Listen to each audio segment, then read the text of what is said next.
Hello दोस्तों।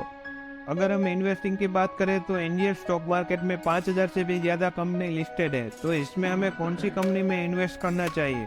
तो इसमें हमें पीटर लिंच सबसे पहले ये जानने को कहते हैं कि आप जिस भी कंपनी में इन्वेस्ट करना चाहते हो तो वो कंपनी किस कैटेगरी में आती है वो हमें पहले आइडेंटिफाई करना आना चाहिए। उसके बाद ही हमें इन्वेस्टिंग करना चाहिए। अगर हम पीटर लिंच की बात करें तो वो फिडेलिटी मैकलोन फंड के फंड मैनेजर 1977 से लेकर 1990 तक रह चुके हैं और इसी पीरियड में यानी कि 13 सालों में उसने 29% का एनुअल एवरेज रिटर्न जनरेट करके दिया है इन्वेस्टर को। पीटर लिंच का कहना है कि एक प्रोफेशनल फंड मैनेजर की तुलना में एक इंडिविजुअल इन्वेस्टर यानी हमारे जैसे लोग ज़्यादा रिटर्न जनरेट कर सकते हैं, क्योंकि एक प्रोफेशनल फंड मैनेजर कुछ हद तक की इन्वेस्टमेंट कर सकते हैं।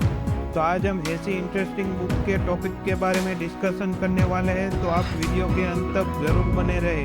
अगर आप हमारी चैनल पर पहली बार विजिट कर रहे हैं वो तो वीडियो को लाइक और चैनल को सब्सक्राइब करना ना भूलें और बेल आइकन को भी ऑन कर दें ताकि आपको वीडियो की नोटिफिकेशन मिलती रहे। तो चलिए वीडियो शुरू करते हैं, जिसमें पहला लेसन है द 6 कैटेगरी ऑफ स्टॉक। अगर आप बिना रिसर्च के कोई भी कंपनी में इन्वेस्ट करते हो तो वो एक तरह से गैम्बलिंग ही है, वो इन्वेस्टमेंट नहीं है, उसमें आपके पैसे डूबेंगे ही। आपको कंपनी आइडेंटिफाई करना आना चाहिए, यानी कंपनी कौन सी कैटेगरी में आती है वो हमें मालूम होना चाहिए। लेकिन हमारे माइंड में ये सवाल आता है कि हम तो न्यू इन्वेस्टर हैं, हमें पता कैसे होगा कि कौन सी कंपनी कौन सी कैटेगरी में आती है। और सारी कंपनियां अलग अलग स्पीड से ग्रो होती है, तो हम आइडेंटिफाई कैसे करें? तो इसे पीटर लिंच ने बहुत ही आसान भाषा में इसे समझाया है, जिसमें पहला है द स्लो ग्रोवर्स। इस टाइप की कंपनियां काफ़ी बड़ी और स्टेबल होती है, जिसका ग्रोथ 2 से 5% का ही होता है, क्योंकि इस टाइप की कंपनियां अपने सेक्टर में नंबर 1 पोजीशन पे ही होती है और वो ज़्यादा डिविडेंड भी देती है। पीटर लिंच को इस टाइप की कंपनी में ज़्यादा इंटरेस्ट नहीं था, क्योंकि वो ज़्यादा रेट से ग्रो नहीं हो सकती। दूसरी है द स्टालवर्ड। इस टाइप की कंपनियां स्लो ग्रोवर से थोड़ा फास्ट ग्रो होती है। ये कंपनियां बड़ी होती है और उसके ग्रो होने के चांस भी ज़्यादा होते हैं, यानी वो साल में 10 से 12% रेट से ग्रो होती रहती है। आप इस कंपनी में बड़ा प्रॉफिट कमा सकते हो, वो ये बात पर डिपेंड करता है कि आप कौन सा प्रोडक्ट कौन सी प्राइस में खरीदते हो। जैसे नेस्ले, एशियन पेंट्स जैसी कंपनी में आपके कितने परसेंट चांस है कि आपके पैसे डूबेंगे। उसके बाद नेक्स्ट कैटेगरी है तो फास्ट ग्रोवर। ये यूजली 20 से 25% की रेट से ग्रो होती है और उसका रिटर्न परसेंटेज में नहीं बल्कि मल्टी बैगर में होता है, जैसे कि 10 बैगर, 100 बैगर। पीटर लिंच को ये कंपनी काफ़ी पसंद थी, इसलिए उसे अर्ली स्टेज में उसे बाय कर लेते थे और उसे होल्ड कर लेते थे। एग्जाम्पल के तौर पे अगर किसी ने एसर मोटर में 2003 में अगर किसी ने इन्वेस्ट किया होता तब एक शेयर की प्राइस 8 रुपये पर ट्रेड हो रही थी और आज के टाइम में इस शेयर की प्राइस 2933 रुपीज़ है, यानी कि 300% से भी ज़्यादा का रिटर्न जनरेट करके दिया है इस कंपनी ने। उसके बाद नेक्स्ट कैटेगरी है द साइक्लिकल। इस टाइप की कंपनियों के प्रॉफिट बिजनेस साइकिल के हिसाब से होते रहते हैं, जैसे ऑटो और एयरलाइन से लेकर टायर, स्टील और केमिकल, ये सभी साइक्लिकल बिजनेस में ही आते हैं। इस टाइप की कंपनियों इकोनॉमी के हिसाब से परफॉर्म करती है। जब इकोनॉमी अच्छी होती है तब ये कंपनियां काफ़ी फलती फूलती है और जब इकोनॉमी कमज़ोर होती है तब इस टाइप की कंपनियों के प्रॉफिट और शेयर काफ़ी गिर जाते हैं। मेरा सजेशन ये है कि आप इस टाइप की कंपनियों से दूर रहे, क्योंकि इस टाइप के कंपनियों में आपके पैसे डूबने के चांस ज़्यादा होते हैं। उसके बाद नेक्स्ट कैटेगरी है द टर्न अराउंड। इस टाइप की कंपनियों के प्रॉफिट ना के बराबर होते हैं, वो ऑलमोस्ट खत्म होने की कगार पर होते हैं। इस वजह से लोग इसके बारे में यही सोचते हैं कि ये कभी दोबारा वापसी नहीं कर पाएगी। ज़्यादातर टर्न अराउंड जैसी कंपनियां फेल हो जाती है, लेकिन कभी कभी ऐसी कंपनी बहुत ज़्यादा प्रॉफिट भी करवा सकती है। एक न्यू इन्वेस्टर को इस टाइप की कंपनियों से दूर रहना चाहिए, क्योंकि उसमें उसके पैसे ना के बराबर बढ़ते हैं। उसके बाद नेक्स्ट कैटेगरी है द एसिड प्लेयर। ये ऐसी कंपनियां होती है जिसमें उसके एसिड की वैल्यू कंपनी की वैल्यूएशन से ज़्यादा होती है, जैसे कंपनी में पड़ा हुआ कैश हो गया, प्रॉपर्टी हो गई, मशीनरी हो गई। इन सारी कंपनियों में कोई भी एक कंपनी किसी एक कैटेगरी में नहीं रहती, बल्कि वो अपनी सिचुएशन के हिसाब से अलग अलग कैटेगरी में होती है। मान लीजिए कि कोई कंपनी साइक्लिकल कैटेगरी में है और वो लगातार अपने प्रॉफिट बढ़ाती जा रही है, तो वो एक साइक्लिकल से फास्ट ग्रोवर में आ जाती है। उसके बाद नेक्स्ट लेसन है why to individual investor can beat the expert.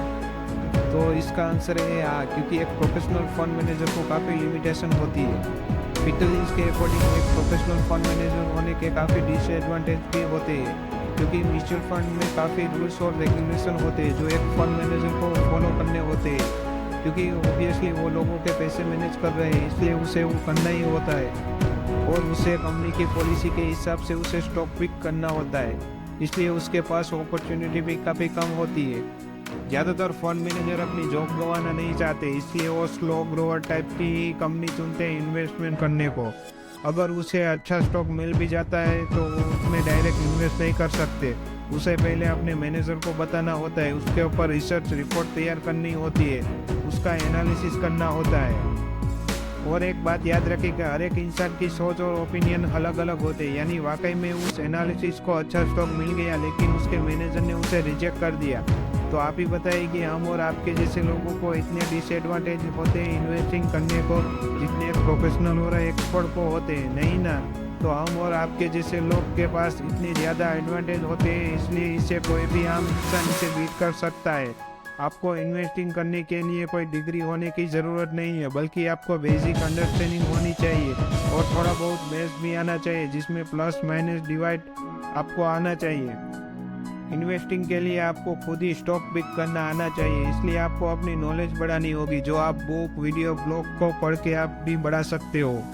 Peter lynch ने एक और बुक भी लिखी है जिसका नाम है लर्न टू अर्न, उसकी भी बुक समरी हमने पहले ही बना के रखी है, जिसका हमने आई बटन पर लिंक दे दिया है, आप उस पर क्लिक करके देख सकते हो। उसके बाद नेक्स्ट लेसन है do I have the personal quality it take to succeed. अगर आपको स्टॉक मार्केट में एक सक्सेसफुल इन्वेस्टर बनना है, तो मोटा पैसा कमाना है, तो ये क्वालिटी आपके अंदर होनी चाहिए, जैसे कि passion, self discipline, common sense, दृढ़ सहने की क्षमता, ओपन माइंडनेस, डिटैचमेंट, दृढ़ता, विनम्रता, इंडिपेंडेंट तरीके से सोचने की क्षमता, अपनी गलतियों को एक्सेप्ट करना, जनरल पैनिक यानी कि आमतौर पर होने वाली दहशत को इग्नोर करने के लिए तैयार रहना। वॉरेन बफेट के हिसाब से एक सक्सेसफुल इन्वेस्टर बनने के लिए आपको हाई IQ की ज़रूरत नहीं है, और वो ये भी कहते हैं कि आपको इन्वेस्टिंग करने के लिए कोई ओपिनियन दे रहा है तो आप उससे दूर ही रहिए।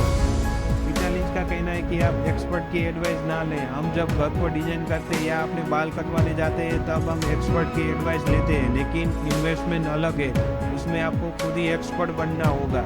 स्टॉक मार्केट में जो इंसान ये कहता है कि मैं लॉन्ग टर्म के लिए इन्वेस्टिंग करने आया हूँ, वही इंसान मार्केट में थोड़ी बड़ी गिरावट होने से या छोटा बड़ा प्रॉफिट हो जाने से वो शॉर्ट टर्म इन्वेस्टर बन जाते हैं। जैसे लोग मार्केट में थोड़े बड़े उतार चढ़ाव को देखकर घबरा जाते हैं और अपनी पोजीशन सेल कर देते हैं। जाहिर सी बात है कि आप स्टॉक मार्केट में पैसा कमाने के लिए आए हैं, इसलिए स्टॉक प्रिडिक्ट करने की बजाय आपको स्टॉक कंपनियों की ज़्यादा से ज़्यादा जानकारी लेने की कोशिश करनी चाहिए।